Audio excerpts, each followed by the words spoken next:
Welcome to Hexed Encountered. My name is Joe. Today I'm going to be working with the game Stuka Leader from Dan Verssen Games, designed by Chuck Seegert.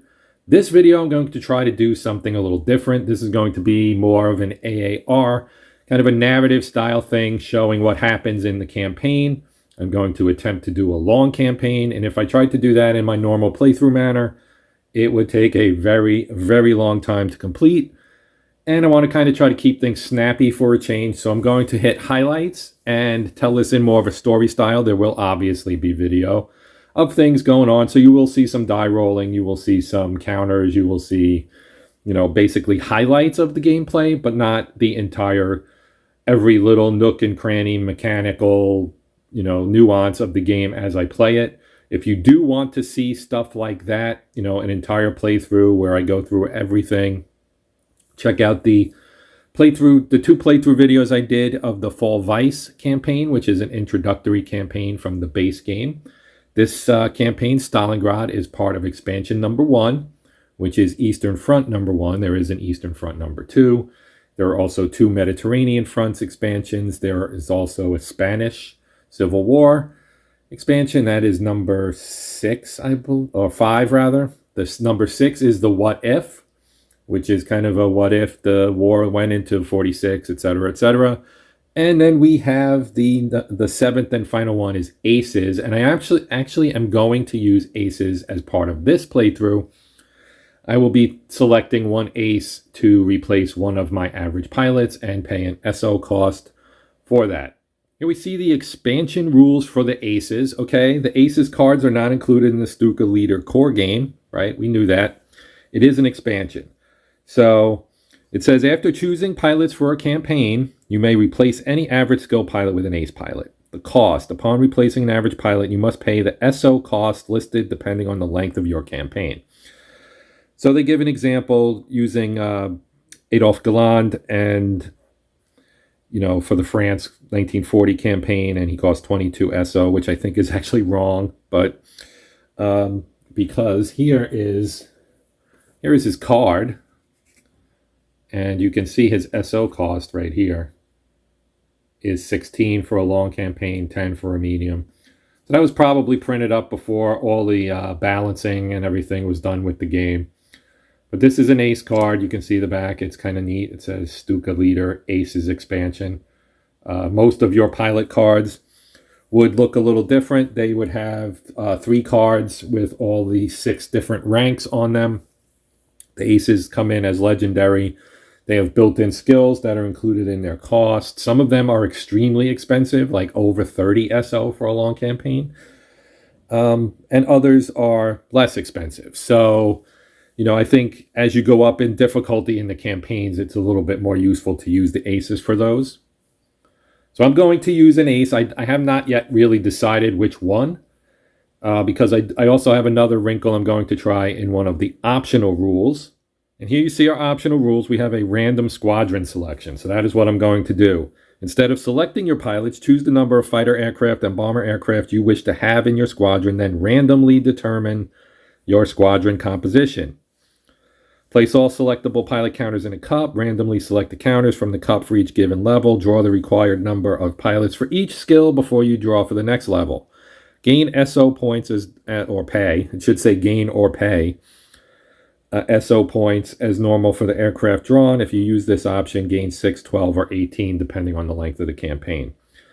So I'm going to be playing the long campaign, which gives you 32 SO points to start. So you can see right here, it's a 9-day campaign. We get 32 SO and 28 fuel. By doing the random squadron selection, I'll actually start with 50 SO. Now, it won't actually be 50 after I have to pay for the aircraft or pilots that I'm drawing randomly.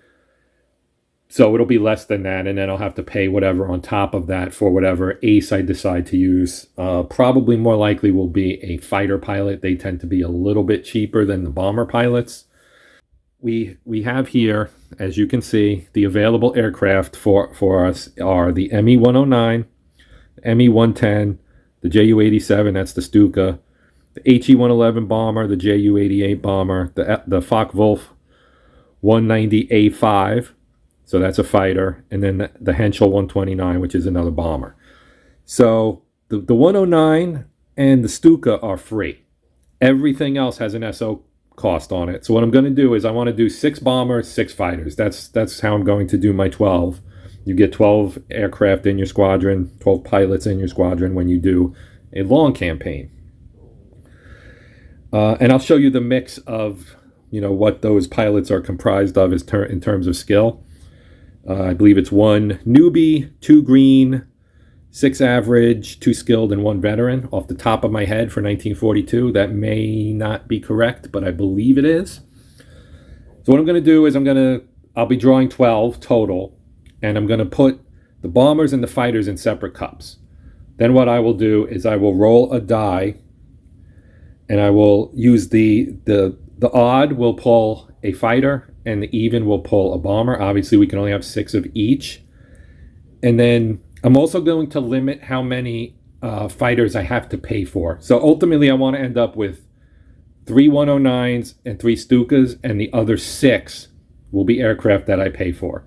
So once I get to a point where I'm pulling, if I've pulled 3 ME-109s, I know any other ME-109s I get, I'm going to ignore and pull something else. So that's how I'm going to do that, and I'm going to do that here in a moment. And I'll do the same thing with the bombers. 3 Stukas, and then after that, any Stuka I pull, I will ignore, and I will pull a, basically one of the others, which would be the HE-111, the 88, the Junkers 88, or the Henschel 129. Here's my cup of fighters. Here's my cup of bombers. Here's my die. Let's roll. Even, that's a bomber. So this will be a newbie, because you start at the low end and work up. And we pull out a Stuka, our good friend Hermann. All right, so Hermann's coming in, and he's going to be a newbie. Let's take a quick look at Hermann's card. As a newbie, he's not particularly good, but we'll see if we can level him up, which will take 6 XPs. Going forward, here's the rest of the draw. First, we rolled a 7 and drew a fighter, the first of 2 green pilots. Bueller in an FW-190A5. He does have 1 cool and 1 situational awareness, but his aircraft is going to cost us 3 SOs. Next, it's another ME-109, and this time it's Richter. He's our other green pilot. Nothing special here, but he does only need a 4 to level up to average. Our first average pilot is Krautner in an ME-110. Personally, I'm not much of a fan of the 110, but we'll work with it. He does have a Zeal and a Cool, and the 110 has a 1 robustness rating. That -1 air-to-air is not good, but Krautner only needs 4 XPs to level up to skilled, which is good. We draw a 4th straight fighter, Jung, in an ME-109. He's pretty solid, though he does need a whopping 9 XPs to level up. He comes in with 1 Cool, 1 Horido, and 1 Zeal. And we finally nab a second bomber, Thielen in a Henschel 129. This one will cost us 3 SOs for the long campaign, and Thielen packs a 1 Cool and a Horido, and is a +2 air-to-ground, but he does need 8 XPs to level up to skilled. Michaelis is pulled for our 3rd and final ME-109. He's also our 4th average pilot out of our 6 total, and he needs 6 XPs to promote. He comes with 1 situational awareness too, and is a decent +2 air-to-air. Next up is Wilt in another Henschel 129. That costs us 3 SOs. He's average with a 6 to promote and comes with a Cool and a Zeal. And his stress is actually a solid 0 to 6 for OK, and he does give us a +1 air-to-ground. And Keener is pulled, our 3rd Henschel 129. He's our last average pilot, needs 4 to promote, has no Cool or other bonuses, but he does have a +2 air-to-ground and a decent 0 to 5 stress range to stay OK.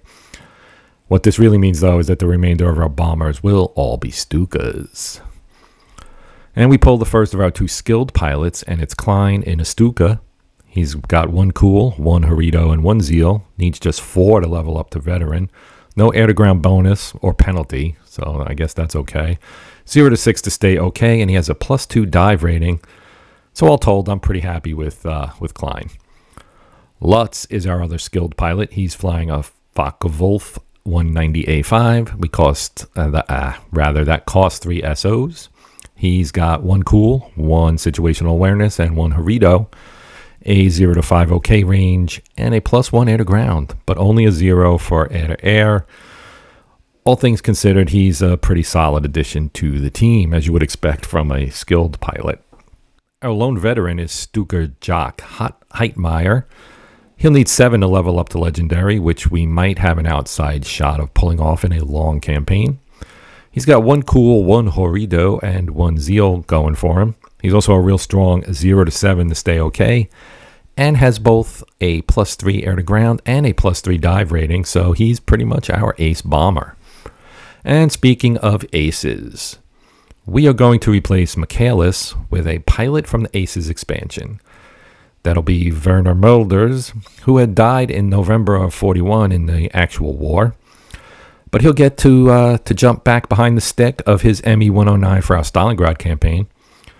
As you would expect from an ace, he's pretty much a badass. He's got 1 cool, 1 situational awareness, 1 Harito, 1 maneuvering, and he also packs the Fallschirm, or parachute skill, meaning that if he does get destroyed, he shows back up at base the next day with +3 stress, but that means he's able to continue the campaign.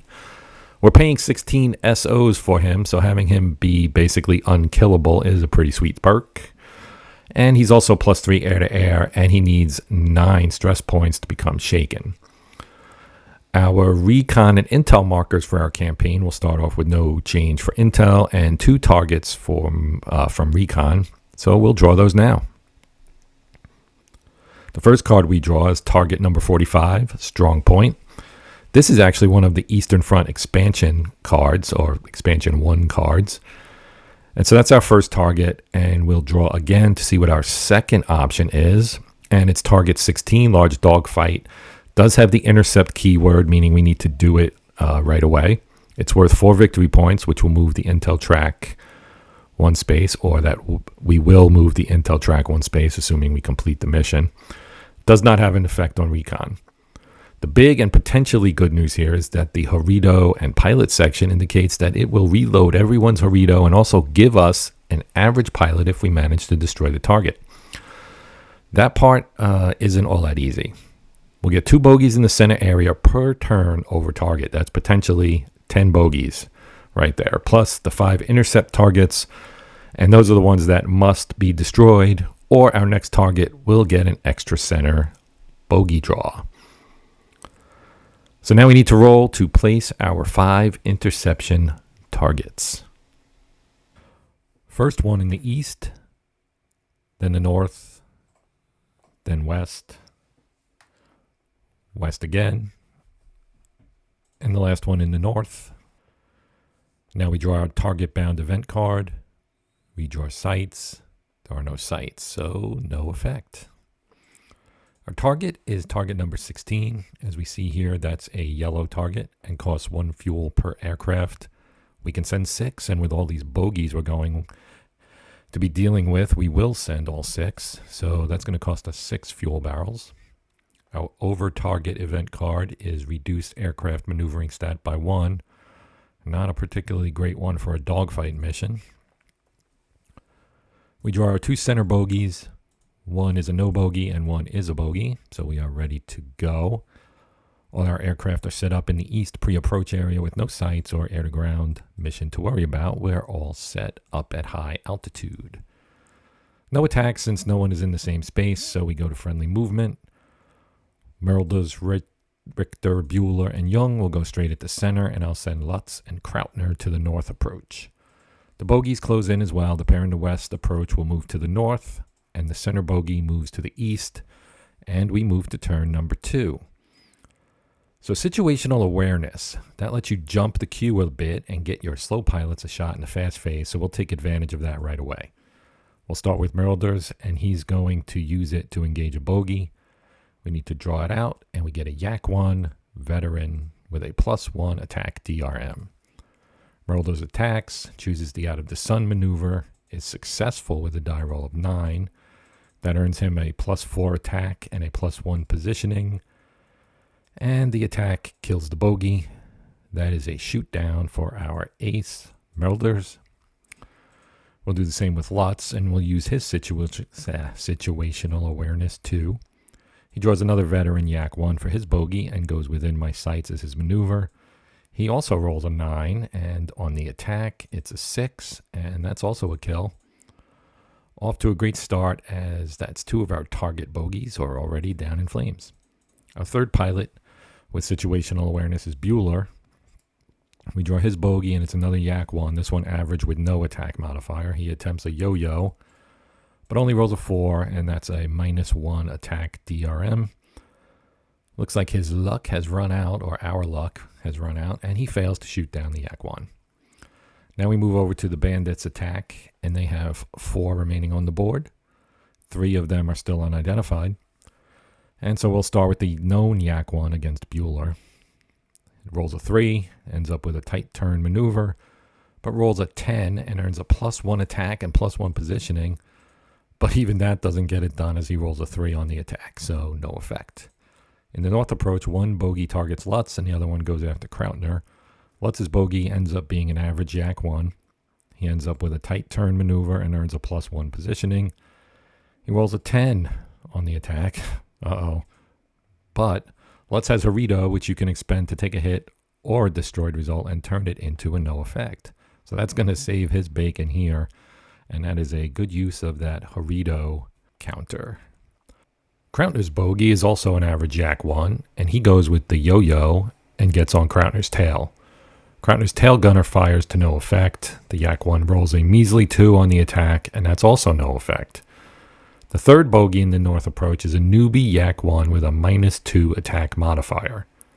He gets to make an attack on Krautner 2, uses a half loop but rolls poorly, ends up disadvantaged, and can't attack. And we move on to the slow phase, and so we'll go with Bueller, who is tangling with that Yak 1 in the east approach. He's disadvantaged, so he goes with the scissors to see if he can get out of that.